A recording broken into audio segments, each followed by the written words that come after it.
Today, I'm talking with a flower farmer who has mastered the art of selling to a super specific niche, florists. Now wait, even if you're not in the flower business, you'll want to tune in because we're diving into how she has built a marketing framework that works for any niche. And I think it's really powerful for you to see this at work and imagine what it could look like for your business. Let's get started.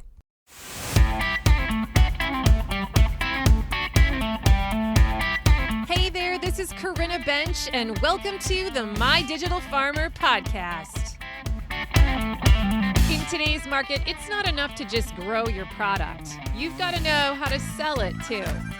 Welcome to the My Digital Farmer podcast, where we reveal online marketing strategies and tips to help farmers like you get better and more confident at marketing.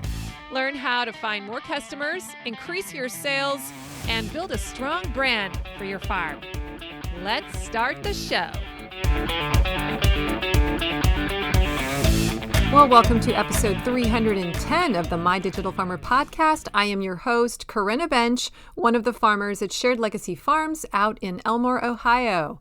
I'm also the founder of MyDigitalFarmer.com, which is all about trying to help other farmers like you get more confident in your marketing and sales strategy so that you can grow a profitable business. Welcome back to the show. How's everyone doing today? Big shout out to all of my regular binge listeners. And if you're new to the podcast, I'm glad you're here today. Make sure you subscribe to the show and go check out my first 10 episodes. I designed them to be an on-ramp into the marketing lingo way back when I first designed them. They're still as good as ever. Or you can just kind of look through the archives and see what jumps out at you. There's a lot of good stuff here. Another great place to go if you're new to the marketing lingo is to get onto my email list, because when you subscribe, I'm going to send you a bunch of free stuff for about 3 months. Every week you'll get an email from me that has a marketing principle, some teaching tips. I'm going to send you off to really key podcasts that you need to listen to learn stuff. I'm going to give you some free gifts. I'm going to tell you which influencers you should be following. It's really good. So you can subscribe by going to mydigitalfarmer.com/subscribe. Today's episode is sponsored by my friends at Local-Line. If you're like me, winter is your downtime to plan and prep for the upcoming growing season. Set yourself up for success with Local-Line, the best sales platform built for farms. Local-Line is the most comprehensive software for farmers and food hubs that's out there, selling direct to restaurants, schools, wholesale buyers, running a CSA, and more. With features like e-commerce, automated inventory management, they have subscriptions, a box builder, point of sale, and more. Local-Line helps you grow sales, it saves you time, and streamlines your operations. In fact, on average, this is cool, farms that use Local-Line grow sales by 23%, and they increase their average order size by 9.5% annually. So, ready to switch to sales software that does it all? Local-Line has no setup fees, no sales percentages, and your onboarding manager will migrate your storefront for free, so you'll be up and running in no time. As a podcast listener, Local-Line is also offering a free premium feature for 1 year with your subscription when you use my coupon code MDF2025. So to claim it, go to mydigitalfarmer.com/Local-Line and then enter that coupon code MDF2025. Don't wait. Start your season strong with Local-Line today. And now back to the show.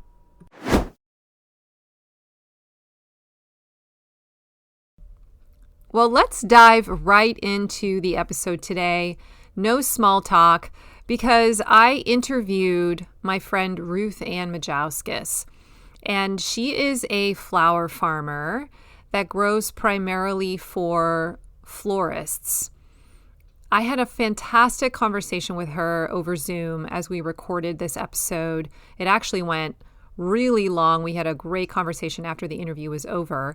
But the meat of this interview is so good, and I want to get you right into it as soon as possible. It's a little bit on the longer side for an episode for me, but I decided that it was just so good I didn't want to cut any of it out. So if you are a flower farmer and you're thinking about moving into the florist space, supplying for florists, this is definitely an episode you want to listen to, but it's also, I think, really educational for anyone, whether you're a flower farmer or not, because she does talk about the marketing principles. Like, it's a case study of the marketing sales funnel at work and how it works in her particular style of industry.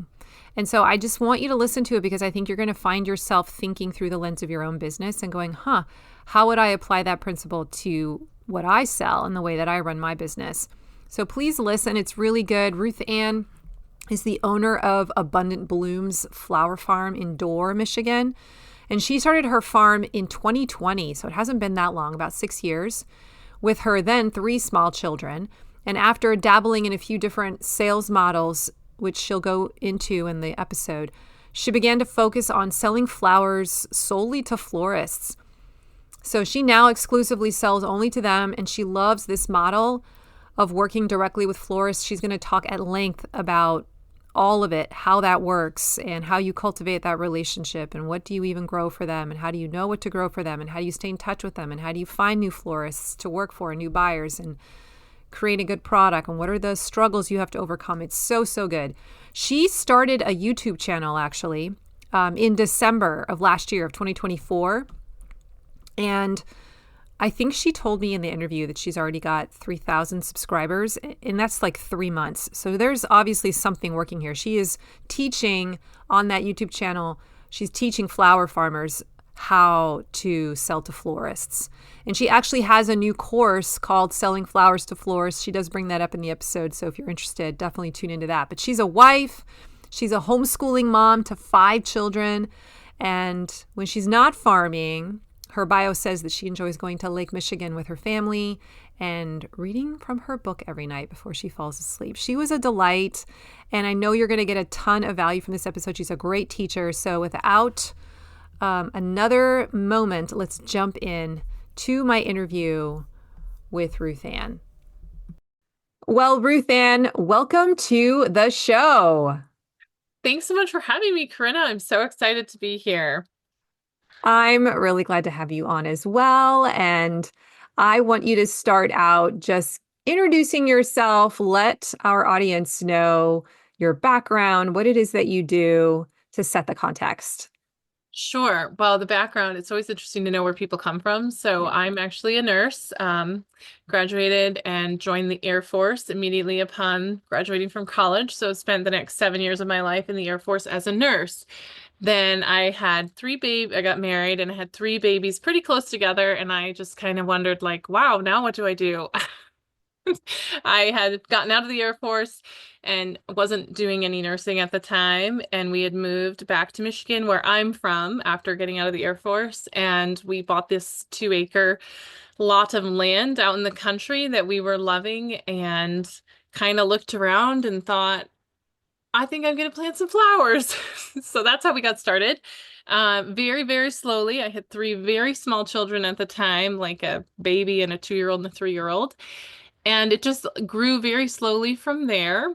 So now, that was in 2020, I started the farm. It was an interesting year to try anything. Yeah. Yeah. And now we have almost an acre planted in production, but there's about a third of that acre that's really young woody shrubs that's not really producing yet. So I have about 2/3 of an acre that's actually producing flowers right now. I'm a flower farmer. And so I sell almost exclusively wholesale to direct to florists at this point. That was a little bit of a journey, but that's where I am at now. And we have 1 high tunnel that I got through an NRCS grant that was put up in August. So it's a very new part of the farm.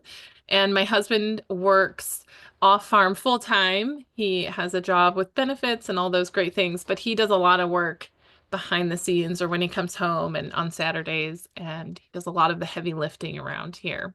You said you started kind of in a different place. Can you just briefly give me a timeline of how you actually started the business? Because I think there might be some people listening who heard you say wholesale florist and went, oh, cool. But maybe are curious, well, how did you grow into that? Like, what did you dabble in first?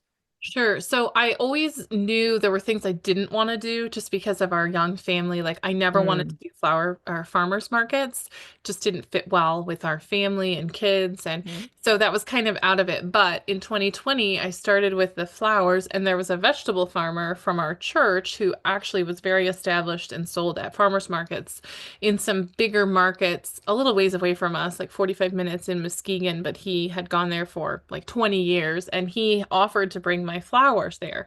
And so that's how I started, just making these bouquets twice a week, giving him a percentage and driving them out to his farm. He's a vegetable farmer, but he had a big walk-in cooler, so I could put them in his cooler the night before. And he took them to the farmer's market and sold them. And I made $997 my first year of farming.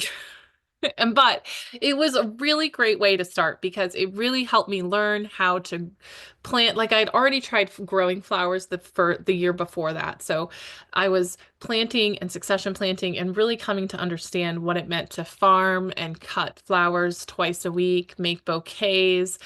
And I really wasn't sure where the business would go, but I kind of thought I would be doing some kind of retail with always having thought that I wanted to sell at some level to florists, though it just seemed like a good way Mhm. to move a lot of product. At the end of that year in 2020, that winter, I took a course by Lisa Mason Ziegler called Flower Farming the Basics, I think. And that was really what kind of launched me more into flower farming and really understanding and growing in knowledge about flowers and being a farmer. But so then from there, she talks a little bit about selling to florists and different ways to sell. And so that kind of gave me the courage to the next season, so 2021, I sold to three florists, very intentionally did it very small, kept it at three. I had more flowers. I could have tried to sell to more, but I just thought I want to do this right. Well, I'm Couple glad you shared that journey because it does show that there was an evolution process. for sure. And you don't just jump into wholesale florist sales without going through a learning curve. And I think that maybe is what that first year with your farmer friend was for you in many ways, right? It was a confidence boosting. It was giving you a chance to test your wings, practice growing different kinds of flowers. What could you be confident in? Even just helping you decide what you wanted, like the lifestyle that you wanted. That's a part of in your situation where your husband's working, like you have the freedom there to really say no, a lot more than maybe some other entrepreneurs might. And so, okay, so help me. I don't have a lot of knowledge about the flower farmer world. I know I have people who listen to this podcast, like you, who are flower farmers, and I always feel a little nervous because I'm like, I don't know the lingo. Like when someone says I grow an acre of flowers, like I can visualize an acre, but like I don't know what that translates to in terms of yield or like how much is that coming off then if you're a flower farmer, you all sort of know what that means, but I don't. So what kind of volume are you selling? How often are you making a trip to a florist to drop off these buckets to that? Like, what does that mean?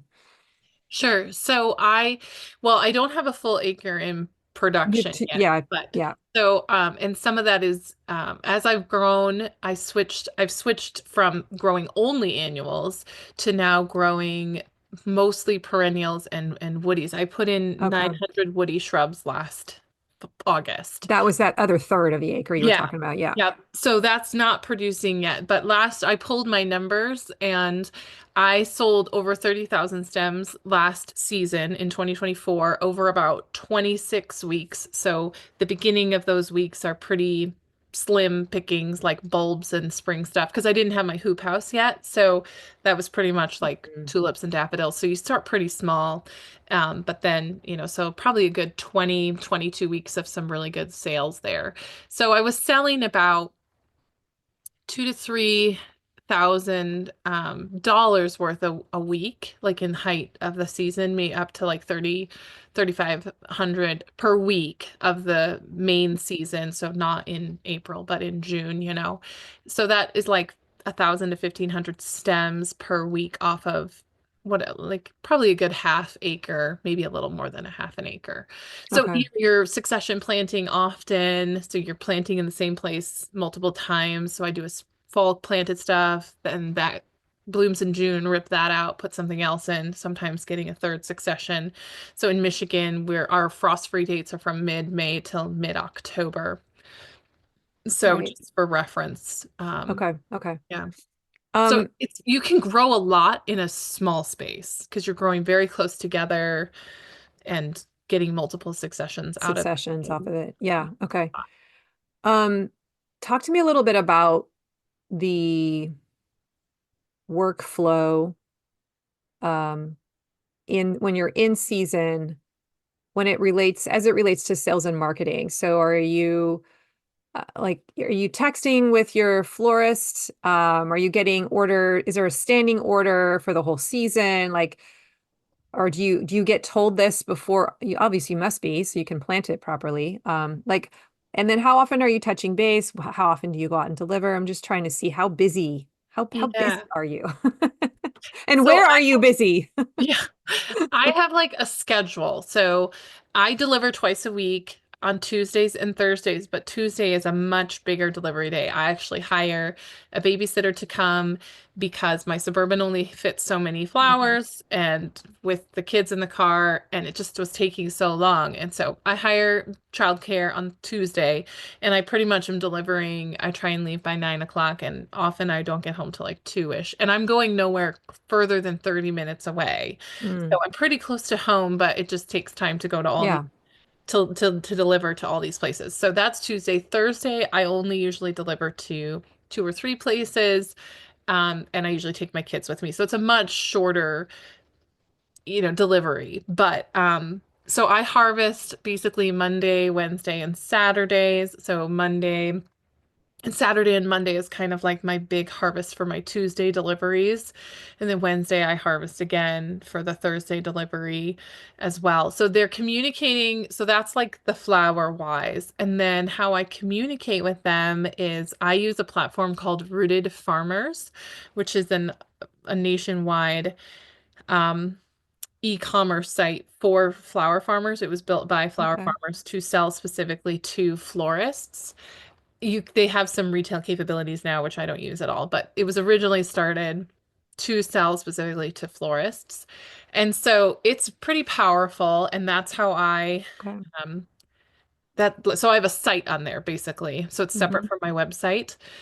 And then I communicate with them I do have an email service provider, and then I have a list of my florists, and then I write an email, which is very similar to itself every week. Basically, Hmm. I just say, like, here's what's new and blooming. This is almost done blooming. I should have this next week blooming. And then I might put 1 or 2 pictures in the email. And then it has a link to my Rooted Farmer site, which the florists have to have an account with them. It's free for them, but it's basically just like, are they a real business? Do they have a resale certificate? So they're not charged Yeah. sales tax, and just making sure they're a legitimate business. And then I have an account with Rooted Farmers. And so then we're all connected prior Okay. to selling. And then they just click the link to the Rooted Farmer site. They order through Rooted Farmers. And then I think, similar to Local Line, in the sense that then I go into Rooted Farmers. I can see all my orders. I can see all the florists that have ordered. And I've set up on the back end like minimums, delivery days. And then they can either pay through there or they can pay off platform with check or Venmo or Hmm. something like that. But so I can pull all the orders, I can make pack lists, I can make harvest lists, which I do in print, and then I'm taking that out into the field to make sure I have what they're ordering. That's how I mostly do it. I have a couple of old Yeah. school florists that have, like, I think hardly ever been on there. Like, I've literally been at their shop, like, let me help you Yeah. your thing here. Aw. I have a couple of just older, just Older they're ladies, just yes. not really into the Yeah, they're so sweet thing. though. I They love are, it. and they're really great customer. Like, this Yeah. one in particular was one of my Yeah. florists, so she's like my biggest cheerleader. But I pretty much, so I can then use Rooted Farmer on my phone in the shop, and I make a point of sale um sale and Mhm. put in her order. And I Okay. usually actually like pre I do it ahead of time and then I just change it because I know what she wants. I know what she's pretty much going to order. I know what she'll never buy. I know what she thinks is amazing.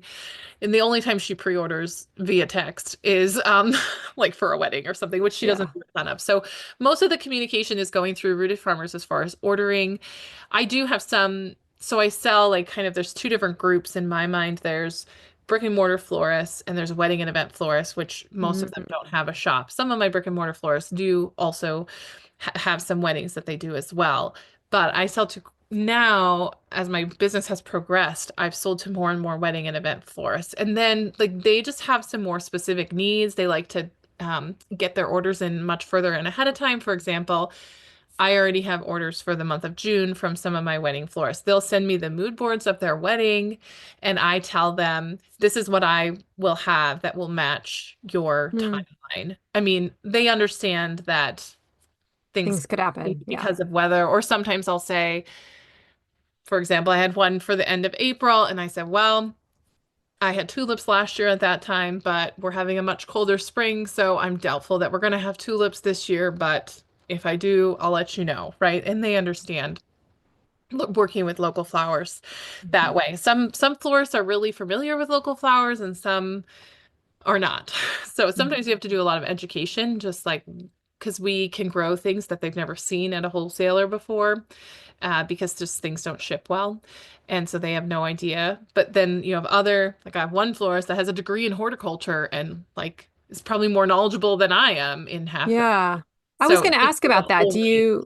How do you, because I'm thinking through the lens of, my retail world where I'm always trying to get my customer to increase their average cart value or like increase the frequency of their order. And let me put another type of product in front of you that you might want to become a super fan of. So you buy that too now every week. So what does that look like in your space? Um, do you find that your your florists really do just need a certain amount every week and it's probably not going to grow, or are they open to um, you introducing them to new blooms? And how would you even do that? Is it just that picture you send in the email, or how do you Yeah, approach that? that's a great question. So I would just say like the first year that I sell to a florist, I feel like they're trying to get to know me typically. Yeah, So that first year where I had three florists and I delivered to them every week and I was very consistent in different things, and I'm just like gaining trust with them. yeah. The next season, almost all of those florists pretty much doubled their orders. Okay. So that doesn't always happen quite doubling, but like 30 to 50% they're buying more flowers from me. Now I feel like you do hit a cap usually because Yeah. capped, right? Um, but sometimes you just have to think, okay, well, what could I grow that would better serve them? Or Mhm. what am I, because I do think that one of my like plat Signatures or yeah, like one of my things I preach about is you don't want to be growing 100 different things. Like that's not very profitable. And so it's better to grow more of, a few things than to grow 100 different things because every flower has a specific harvest time and specific needs and has specific seed starting considerations. And the list goes on and on and on, right? So the more you can kind of simplify, the better. Yeah.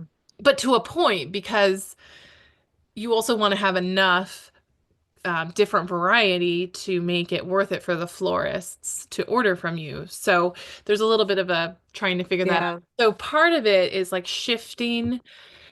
So I used to sell only annuals, and there are a lot of flower farmers in West Michigan.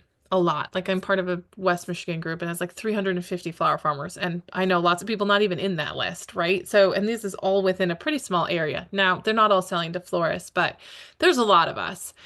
And so I have kind of moved away from a lot of the annuals, not all of them, but like pretty much there's zinnias everywhere in Michigan. There's, celosia everywhere. So I've moved away from that. And there's a couple like specific colors I'll grow or just some specific annuals I just totally cut out because I have limited space. So then I've added in more kind of like, I don't know, advanced crops or crops that people aren't growing as much, Um, like a bunch of the woodies, like a bunch of perennials, delphinium and different things that a lot of new flower farmers are not growing. And I did that Yeah. by like assessing the market.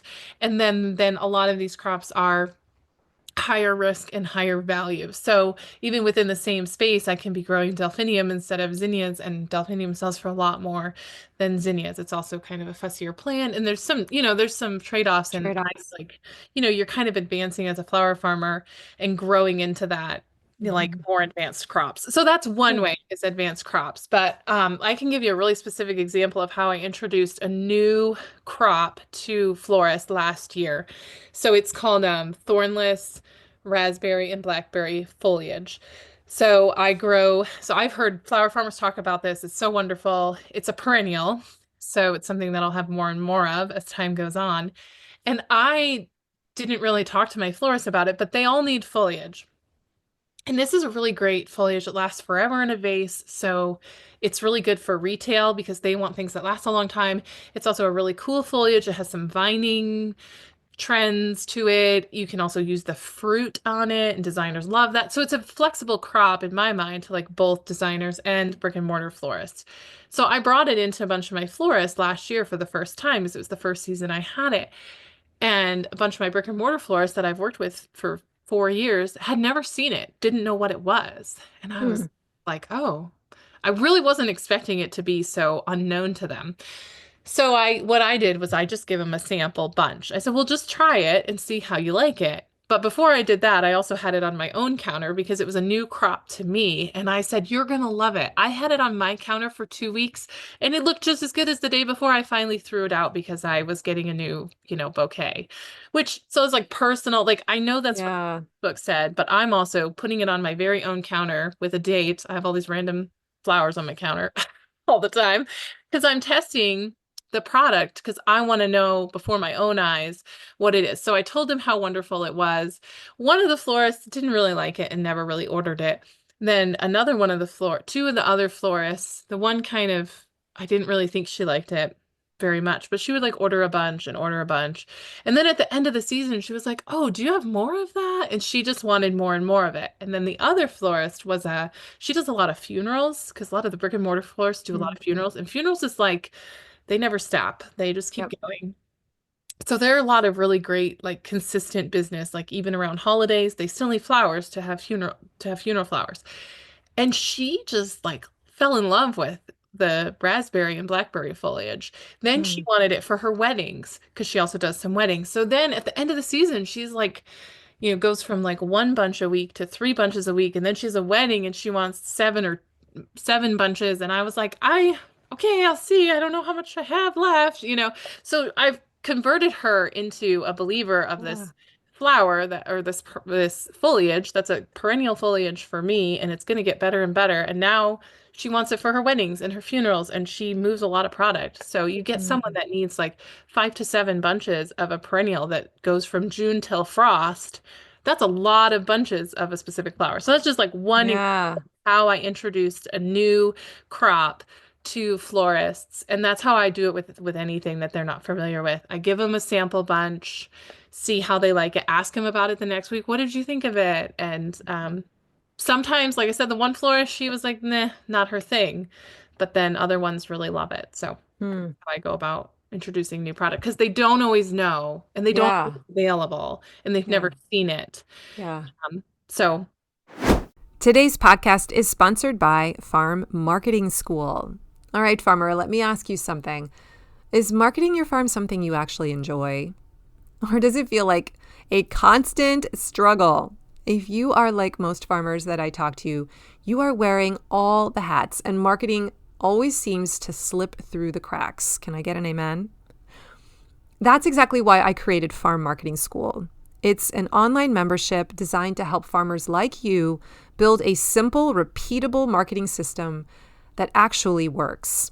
Inside, you'll get bite-sized, step-by-step projects that make marketing easier. Each month, you pick what to work on, like writing better sales emails or improving your website copy or setting up your online store, and I walk you through exactly how you should be doing it. And you're not doing this alone. Every month, we have a live Zoom meetup where you can ask me questions.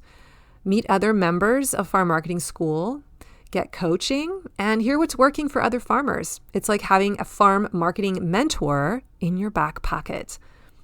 This isn't some long, overwhelming course. The projects are designed to be completed in under 30 days, so you're making steady progress without it taking over your life.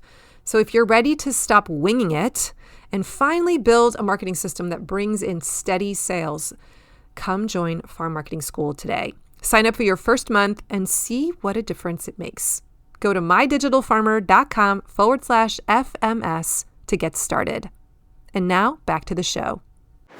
Let's talk about the whole journey of how you find these florist buyers. Like, how do they even become aware that you exist? Because you just described what is called the ascension phase in the customer value journey, where you have a customer, and then once you have a customer make their first purchase, the goal is to like get them to buy again and again and like ascend through your ascension ladder of products. And you just described an example of how you do that. But like, what's the early stages? How do you even find these buyers? How do you get them to pay attention to you? Can you share some stories there? Right. So, yeah, on my YouTube channel, I had a comment that said, how do they find you? And I just said, they don't. I find them. And Mm. so that's pretty much the way it goes. So when I initially started, I just looked at a map and said, okay, I live here. Where are the closest florists to me? Because I felt like if I was in the closest, geographical proximity to them, there would be advantages to that. And so we live in Dorr, which is a pretty small little town. There are no florists in Dorr. The closest ones are about 15 minutes north of us, and then from there you can go to Grand Rapids, and there's a bunch of options that are like 30 minutes away. So the ones that are 15 minutes from me, there were two that were like 5 blocks apart. And so I thought, well, I'm just going to start there. And it's the town where my parents live. Like I drive by these shops, like I knew that they existed. So I went to their website and I just kind of was like, well, I don't know, we're just going to try it. Like I'd never been to either of the shops that I started at. So I just went in and I went with like samples of flowers, like I would sell them. Like they were bunched, 10 stem bunches, cut, professionally harvested at the right stage, just like I would sell them. And I just go in and I have a sheet of paper, business card, my contact information, and I just introduce myself. I'm a local flower farmer. I live in Dorr. I brought you some sample flowers. They never say no. They always take some. Yeah, of course. It's Right. brilliant. And I try to be like pretty, like you want to show yourself as being pretty generous, like, 6, 8 bunches of flowers, which is like $80, right? Like this, it's not like I give them like a zinnia and a sunflower. No, Yeah. you go in like you're gonna sell it and you give them So they samples can use it. Yeah. so they can, right, and see it and see how Mhm. they last and different things, right? So that's how I always start typically is with samples. That would be to like a brick and mortar florist, not to a wedding and event florist that works out of her garage. But if they have a shop and have shop hours, that's how I initially connect with them. And most of the time that's gone quite well. So I started with just the two closest to my house. Those were two of the three in my very first season, and those are still two of my very best customers to this day. Mm. And so we've really, now we have a really great relationship. They know me, they know my kids, they know, we know each other. We're familiar, we know each other's families and different things. Like, so we've come to have this relationship for sure. But that's how it started.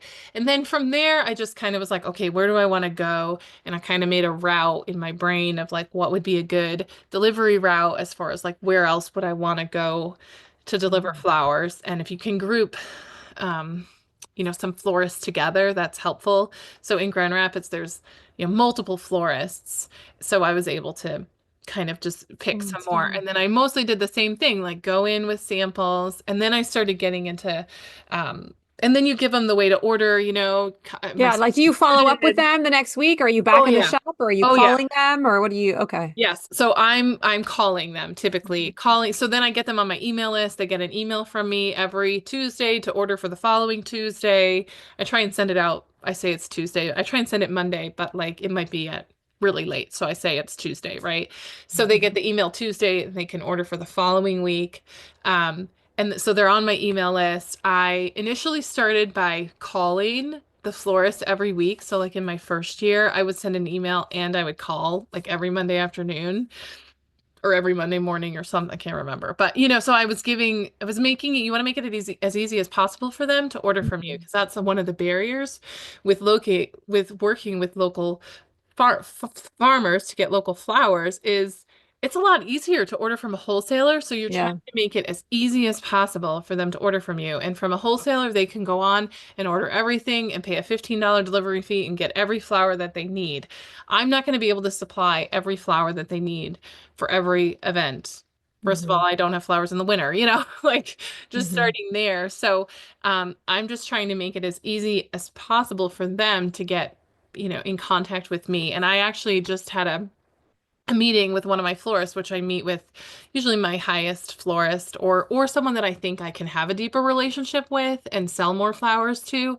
I meet with them in the off season, which is typically the off season for Yeah. them for wedding and event florists. A lot of them take a Yeah. break in the winter as well or have a slower schedule. And so I was meeting with one of them and she made a comment to me and she said, "You are hands down the easiest farmer for me to order from." And she is a girl that works for her that Mm. also grows flowers. And she said, Mm. for whatever reason, it's harder for me to order from the girl that I see and work with Mm. on a weekly basis than it is for me to order from you.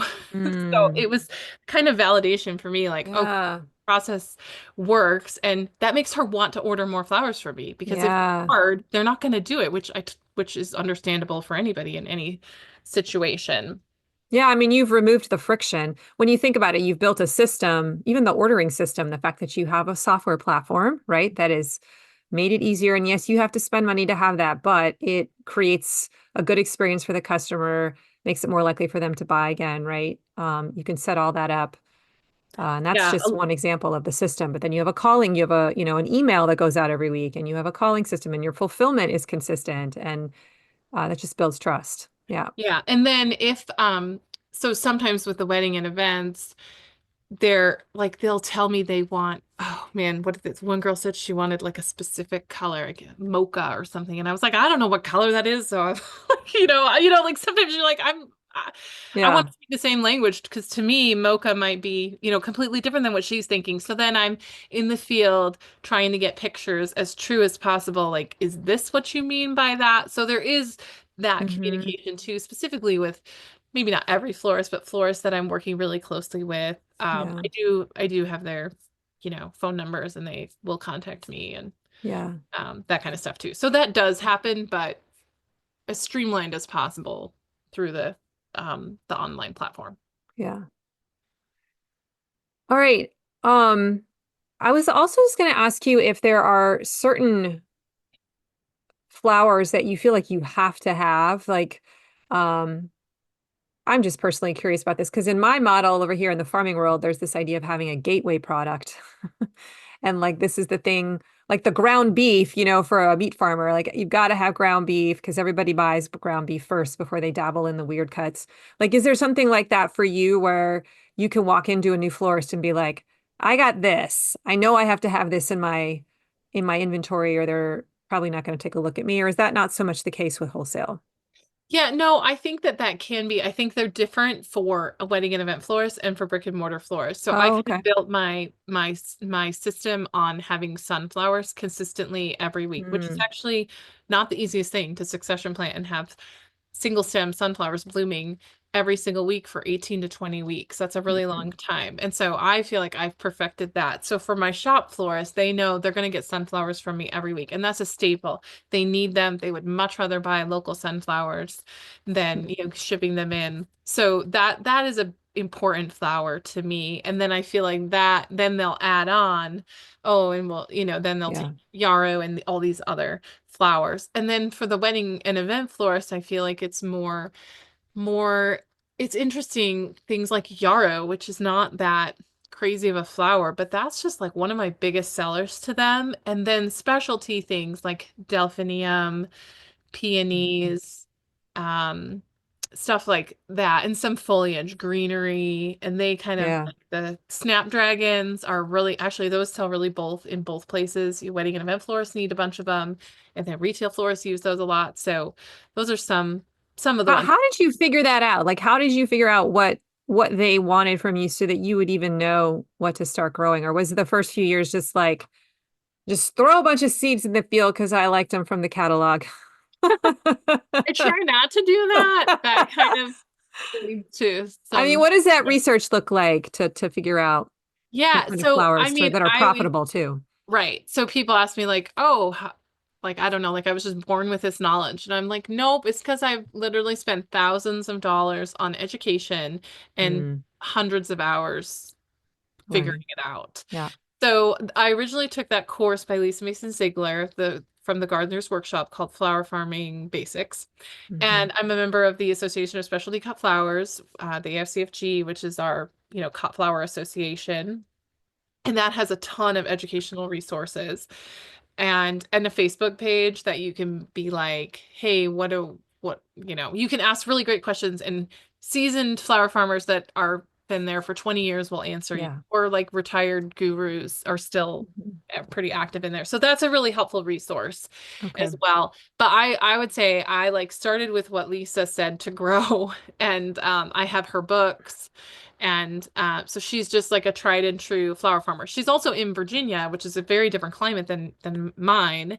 So I have had to, adapt certain things, and I can grow certain things longer than her, different cool flowers, and grow things differently. So it's not like there's without trial and error or without tweaking things or figuring things out. But she's definitely been like a flower farming mentor to me. And like I tried to find people that were tried and true and follow their advice. So I plant sunflowers the way she plants them, like the way Mm. she taught. I still plant sunflowers in a very similar way, which is different than how other people do it. But for me, it gives me really consistent results. And so maybe I'm just afraid to try something different, but this Yeah. worked, and so I have a really great system, and so I don't change it.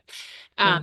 so that's definitely how I started. And then I started moving into more perennials. And so I took another class by Dave Daly, and he's like a really great cut flower guru, but more in like perennials and woodies. And so he has a course through them, and I've heard him speak several times. I went down to Chicago Yeah, I've heard of him. yeah, I went down to Chicago several years ago and heard him speak at the Ball Customer Days, which is he's a rep for them now. He was a flower farmer, but now he's a rep for them.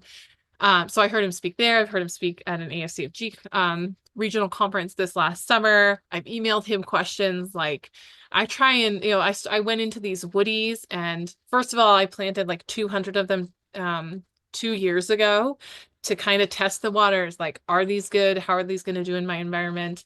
And then continued to research, tried to find like the big woody growers essentially in North America. There's Mhm. one in Canada. Is really not that far from me because he's in the Great Lakes region. So I've like listened to everything I can from him through the AFCFG and through different places. And I've even contacted him, and he was gracious enough to even let us come to their farm. We were driving through Wow. there, but I had met him at the conference this summer. And so he actually wasn't at the farm when we were there because he was at their northern farm, but like his wife was there. And I mean, it was just really neat. So I saw his incredible farm. He has like 200 acres of woodies, not just him, his family, but he's not the only person that works there. But just like making connections with other tried and true growers to figure out what is going to work. And then I always kind of start small. And that's kind of been a theme of mine from the beginning. Mhm. So like I said, I didn't start by growing 900 woodies. I started by growing 180 of them or something, and then Yeah. seeing, oh, Yeah. actually this works. Or like specifically from year to year with something that's not as law has as longevity as as perennials or woodies. I just look and say, because I have my rooted farmers platform, and that keeps track of all the analytics of every I stem was that gonna I sell, say, yep. when it sells, who buys it. And so I can look in there, pull my best performers and be like, and I can also know, like last year I started growing delphinium for the very first time. And so I didn't have a ton of it available. First of all, it's a perennial, so it'll get better and better with time, but I also didn't plant, a whole Well, field of yeah. it. And I had so much demand for it. So I say, okay, that's a crop that I'm able to grow. So Mhm. I'm going to grow more of it. What didn't sell, or what don't I like, or what's not Pull profitable, it I'm out. going to cut that out. Mhm. So part of like just crop planning is like, I have a lot of demand for this. I'm going to grow more of this. I didn't have as much demand for this, or like I said, I don't like it, or, like I'd Yeah. rather grow this, or I'm going to simplify and I'm going to cut this out and grow more cosmos because Yeah. nobody can have enough cosmos. So that's kind of how I do it.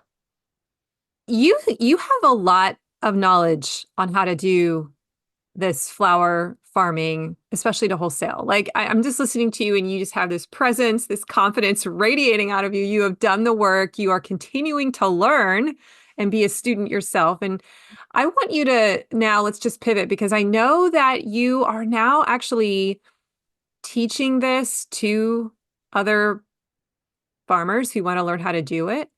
Um, and I would love for you to just tell me, how did you even come up with the idea to start sharing what you've learned with other flower farmers?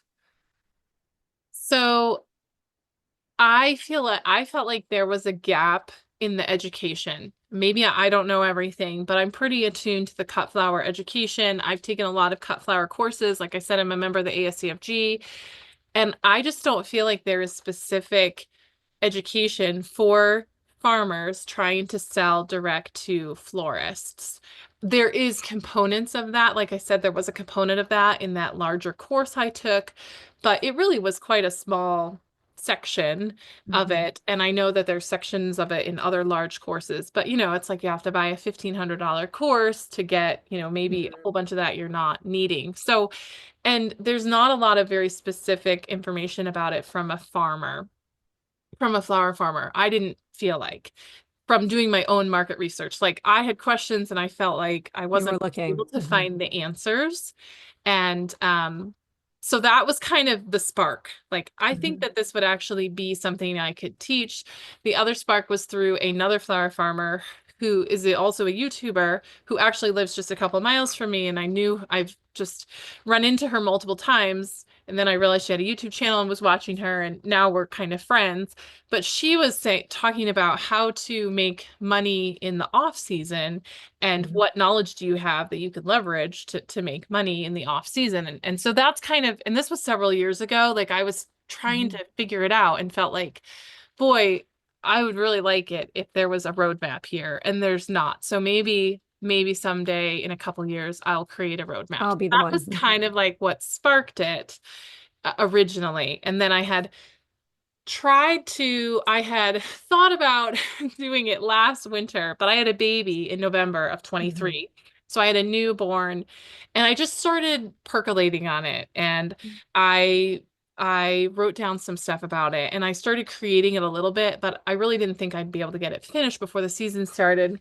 And then actually just over a year ago, I got mastitis and I was hospitalized for 5 days. And that was sort of like the end of any trying to do any of that, Mhm. and kind of took a lot out of me. And it was March, and so then you're into the season. But I'm really thankful that that happened, um, because I'm really thankful that I didn't sell the course last Yeah. year or launch the course, because then I really was, my whole season I was thinking about creating this course. I even like took some video footage this summer specifically to put in the course, and just had this mindset of thinking about creating the course the entire season. And then this winter put it together. So that's kind of the Hmm. journey of how it started. Hmm. Now, you told me that you have a YouTube channel, Yes. but you just started it like a few months ago, right? December. In Yeah. December. Okay, so we're recording this in on April 2nd. So 3 months, 4 months maybe. Yeah. And how many people are subscribed now? Did you tell me? So right now I have like 2,300 YouTube subscribers.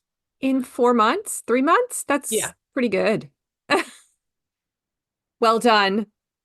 Yeah, so like was that part of your, hey, I'm just gonna start sharing what I know? Um, Well, did you I have a listened strategy, I guess, as you were trying to think about this? so I listened to this really smart um marketing podcast called My Digital Farmer. Oh, stop it. And I've listened to Corinna for years, years, literally years. I think I was telling you before we started recording, it was like you were in episode 20 something. So I have followed you and been an avid follower of you really for years and taken a lot of your marketing advice. And I just thought, well, I am not going to sell this course if nobody knows about it. I mean, it's pretty basic. Like, you're not going to sell if nobody's aware that you have a course, you're not going to sell it. So where are the flower farmers? And I was so personally, I enjoy YouTube and consume YouTube content. And then the idea of YouTube has been percolating in my mind also for years, actually from two different podcasts of yours. I think one of them was an interview with Seven Sons, Mhm. something is that about, Yep. he was talking about using video, not specifically YouTube, but using video in your farm marketing. And that just kind of thought, wow, I really don't do that at all. That's interesting, right? So I'm just kind of Mhm. percolating on that. And that's an episode from a while ago. And then Yeah. maybe a year-ish something ago, you had a specific podcast about using YouTube in your farm and how you were using YouTube. And so I thought, well, maybe I should try that, because Instagram honestly feels like a black hole for trying to connect to people, and there's so much noise there, and it's honestly not my preference Mhm. of, social media or platform to connect with people. And I much rather do teaching and education and have longer form videos and be able to have a better or just deeper connection and be able to Yeah. give value in the way that I would Yeah. do. So that's how YouTube idea even started. And I know some other flower farmers on YouTube. And I felt like in the YouTube space itself, there is not a lot of flower farmers selling flowers directly to florists and putting out content in that specific niche. Maybe a little Mhm. bit, but I know way more YouTube flower farmers that are doing like roadside stands and retail and different things. And so their content is much more It's focused on different. Yeah. that. And also, there's not as many northern growers. I don't know why, but there are some. I'm not saying I'm the only one, but I feel like most of the growers are like, I don't know, like in the south, like zone 7 and below. And there's a lot of flower farmers in the north that, with me and I just don't, for some reason, I've always kind of felt like that. Like most of the educators Mm. are either on the coasts, like the Pacific Northwest, which is extremely different climate than us, even though it is northern. But so I feel like Yeah. I kind of fit this niche where I could Mhm. speak about selling flowers to florists, reach flower farmers, and be a northern grower Mhm. as well, where I felt like Mhm. there were some gaps in the YouTube platform as well. So that's why I just like December 6th, I posted my first YouTube video. And it was a little nerve-wracking because you're thinking, is this actually gonna I work? was going to ask, what did it feel like the first time you post a video on YouTube? Because I So know I much was the first terrified. one. Good for you. I know If, it if if felt, you're waiting for it to not feel scary, you will never start. oh, it was terrifying. Yeah. And just like trying to figure out all the tech and all the different things, it Yeah. was a lot, and it was not super easy, but I just kind of like started winging it, like building the plane while you're flying. Pretty much. Hmm. That's what we did.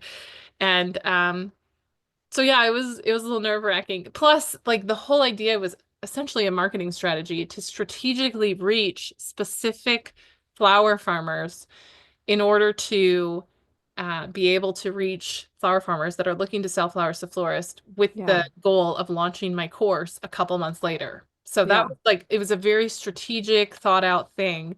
Not that you're not welcome to watch the YouTube videos if you're not going to buy my course. That's not, how it is. But like just Right. trying to get the audience Hmm. that I was looking for. So yeah, it was scary. And then I Yeah. wanted to be consistent because you can't just post a video and expect Right. anything to happen. So I had very low expectations. And interestingly enough, my first video got like, I don't know, 37 views or something, like Hmm. nothing, right? Which was Yeah. anticipated.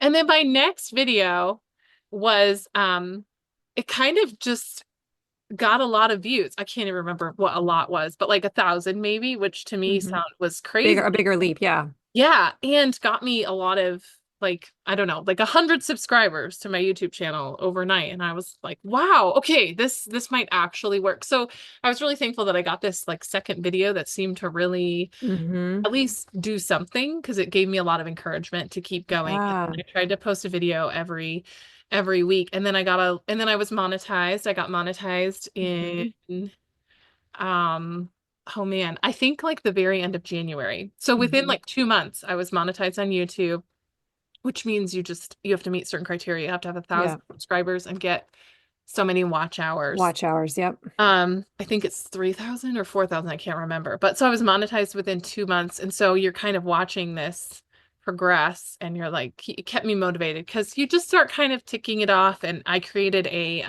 lead magnet to Mhm. try and get flower farmers that are wanting to sell to florists on my email list. So that list started at 0, like the flower farming list, and now it has almost 500. It's 470, I think, on it now.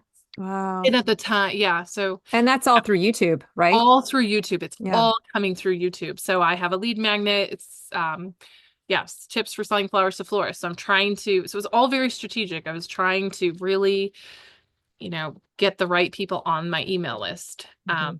that are interested in that, Yeah. information. And I try to just put out a lot of really helpful content. So even if you're not, interested in going beyond YouTube, that you're still gaining Yeah. value. Yeah. Do you map that content out? Like, is that part of what you was percolating over the summer? Like, here's some of the things I could teach, or do you just think about it the day before and then you just get in Oh, front of a camera and start talking? yeah, no, it's not quite that easy. I wouldn't say I was mapping it out over the summer, but now I have You a have a sheet, a list. Google Doc, a list of different Yeah. YouTube ideas, and then they just like from the questions that people ask Yeah. generated, like what is essentially my ideal customer interested in learning about, Yeah. and kind of going down that route. Now, there have been a few times I've been like, okay, I just need to make an easy video because I'm trying to be consistent with doing about a video a week. And Hmm. then interestingly, I just kind of deep dove into my woodies that I planted, and that is essentially like a mini education series about growing Yeah. weeds, especially like if you're in a similar climate to me. And that really, people were very interested in that content. And so Mm. that was again, like essentially what got me monetized was through that. And then I had a lot of people sign up for my email list. Mm. And so that was an interesting thing. But I just thought, well, I just put in all these woodies. I've done all this research on woody shrubs, and I have some that are, 2 years old, so I can speak to how much did they produce the Mm. first year and the second year or any, and growing things. And I just felt like I could share very easily and in depth. And I've done a lot of research, and so people were really interested in that. Right. So You had a lot of confidence. You felt like you could speak with authority on that. So right. it was easy for you to Yeah. do. Yeah. Yeah. Yeah. So then you had an offer, right? So now you've got this email list. You start to get specific around what does my offer look like? Did you pitch it to well, let's talk about what was your offer that you pitched to your farmers? So in the very end of February, I launched my course, which is called Selling Flowers to Florists, Hmm. which There you is a, go. Love yeah, it. that's Super what it's easy. called. Yeah. And which is basically has like 6 hours of video content, and it pretty much holds your hand from before you ever walk into a florist shop, what crops to grow, what things to consider, delivery considerations, how to make an availability list, how to communicate with your florist, what to do in the off season, how to harvest, when to harvest, cooler considerations. I mean, I've Yeah. tried to make a Yeah. roadmap, and now I've actually had students in it. And so I've gotten some feedback. So that's been encouraging as well. Mhm. I think the biggest thing that I hear farmers say is this viable? Like, I really want to sell to florists pretty much exclusively, or that have that be the bulk of my farm. But is it really possible? Like, is it profitable to even Profitable. do Yeah. this? And I mean, it has been for me because that I think there's a lot of people that this fits in their lifestyle Mhm. and in their capacity, but they feel like it's not possible. And it is for me. It has been for me. Yeah. So it's been great, like a great fit for our family to do this. So that I've tried to like overcome that. Like, yes, this is possible. Now, you got to be smart, and there's different things that will help you, and you have to understand um like the difficulties of the florist working with you, and set yourself apart, because I think now it's great that there's like this revolution of flower farmers in the United States, but you've got to know what to do. You don't just want to walk into a wholesaler and and not have the right tools in place, or you're going to fail and they're not going to trust you and they're not going to buy from you. Yeah. So just trying to set people up for success. And so it walks you through like that whole process and Yeah. selling your flowers. Yeah. So you basically took the marketing framework that I teach for farmers to use on, their customers, and you applied it in this case to farmers, and you saw it work there too, which Yeah. is really cool. You had people buy the course, I assume? Yeah, I did. I had 28 people buy the course, which I How thought was pretty good. That's amazing. How did that feel? It felt really great. Yeah. I mean, it was amazing. You're like, okay, well, it's working, right? Like I went from YouTube and I got my lead magnet and I got people on my email list. I think I had like 370-ish at the time on my email list. So I felt like, okay, you know, I got people here. And then you're like, is anybody going to actually buy this? And so it was pretty exciting. I really felt like if 10 people bought it, that would be a pretty big win. So the fact that 28 people, there's 28 students in it. Mm, It, I was like overcome, like I was like giddy and felt like I mm, had to, I don't know, just like it was just exciting that it worked. And yeah.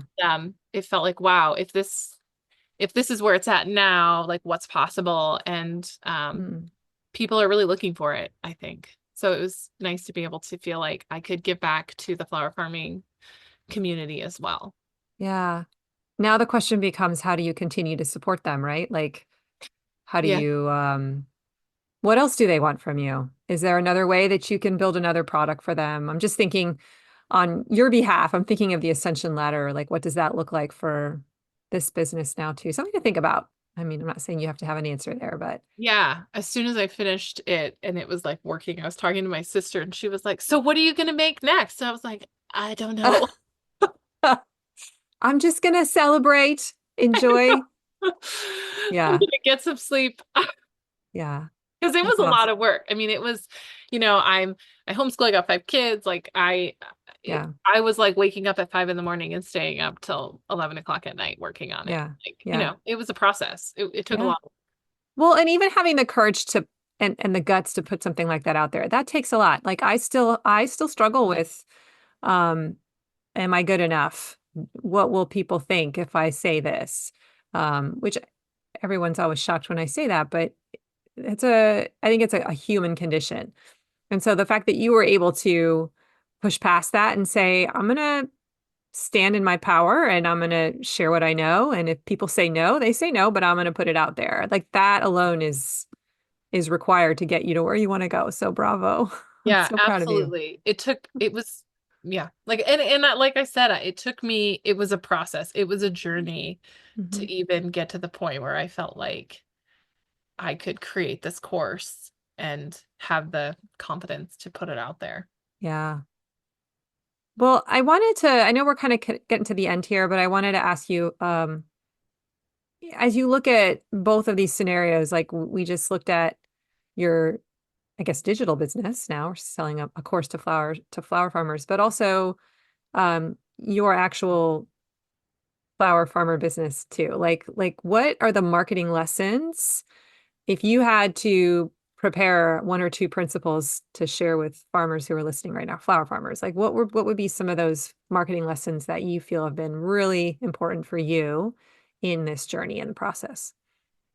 So I think there's two things. One is the fortune is in the follow-up. And Mm, so you have to follow up with your customers. And I think that's anywhere. I mean, that's like a business principle, right? That's not necessarily yeah. specific to flower farming, but it really is true. I mean, I've heard other flower farmers essentially complain like, well, I went to a florist and gave them samples and they never contacted me. Well, they're probably not going to. That it's your job to contact them and to follow up with them and to keep putting yourself out there and to make it easy.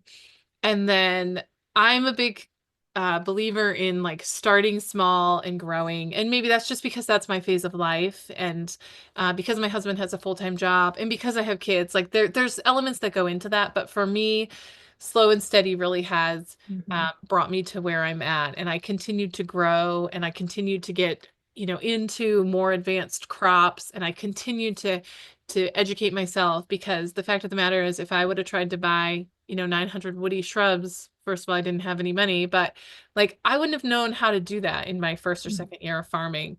And so it was a process of educating and really learning and keeping track of where I've Mhm. been to like plan out where I'm going to go. And this isn't exactly what I envisioned when I started my farm 6 years ago, that, oh, this is where I'm going to be sitting. And I didn't start my farm thinking I'm going to create a course to sell about selling flowers to florists, right? Like that wasn't in the plan, but it has just the way it's evolved and worked. And so I think that's just like a marketing thing, in the fact that you're being consistent and you're reevaluating Yeah. and you're seeing what works and you're continuing in the journey as it unfolds before you, and walking through the open doors. And there's definitely been things that haven't worked. And so being able to say, to stop something that's not working, whether it's a sales channel or a crop or a relationship with a florist or a customer, right? Like being able to say no and move in the direction of what Mhm. is easier or what's working better, or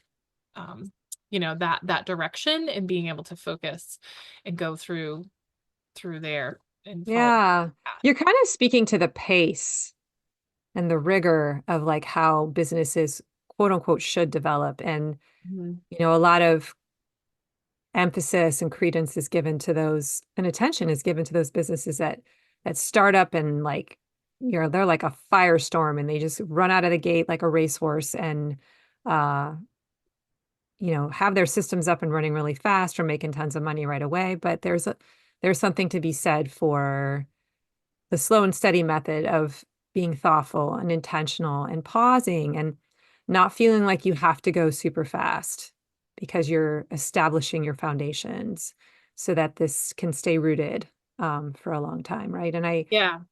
um, it's not as flashy, Mm. but it's, one could argue, better, but at least just as good. Yeah. Well, Ruth Ann, I just want to acknowledge you for following your energy. Because as you're talking about how this whole journey has progressed and what you're doing now, how you're taking your knowledge and you're sharing it with other flower farmers and how that's just blowing up and it's in your strength zone and you just love it. You are like tuning in to your intuition. You are sensing where the energy is, what it seems like God wants you to do, I almost want to say. And you're just doing what feels natural and things are working out. And so I want to just bring that into the space because I think that's one of your secrets to being successful. It's not just that you're great at following up with florists or whatever. I feel like you're also really in tune to what is all coming together right now and what feels easy and what feels light and what feels fun, right? Like you're having fun. So anyone who's listening right now, as you're building your business, I hope that you can live in the land of fun, because when you do, value just comes out of that. So look for that if you've lost your land of fun.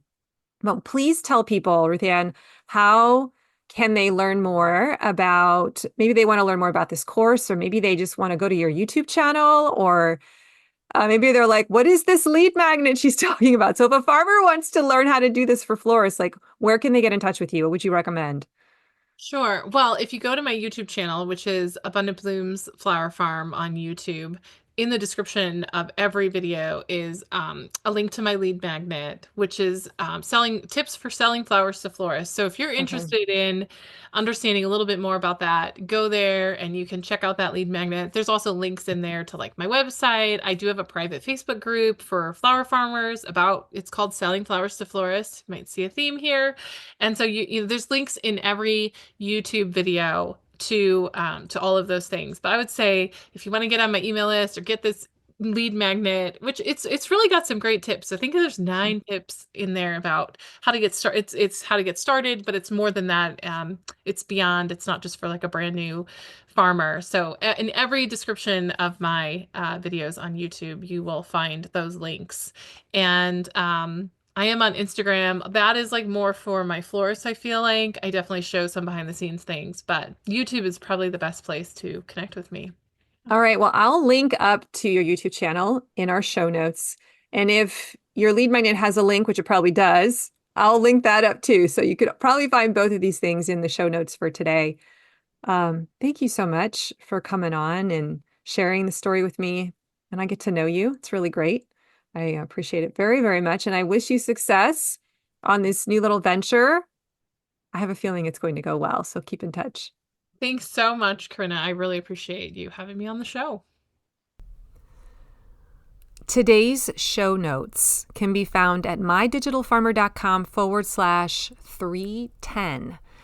And I will make sure that all of the links that we discussed in this interview with Ruth Ann are in there. So the link to her YouTube channel, the link to her lead magnet. So if you're a flower farmer and you want to just get that stuff directly, just go to my show notes. Okay. Now, if you like today's episode or if you want to share it with another farmer, please go and leave me a rating or a review on Apple Podcasts, or you can grab the link to the show and drop it in a text, send it to your friends. Don't forget, if you want to get onto my email list to make your marketing stronger and get some tips from me, I got some free stuff to send your way. It's going to be really helpful. If you don't like it, just unsubscribe, no hard feelings. But you can subscribe at mydigitalfarmer.com/subscribe. All right, that's all I got for today. Thank you so much for joining me. Have a wonderful week. And remember, I believe in you. Bye-bye.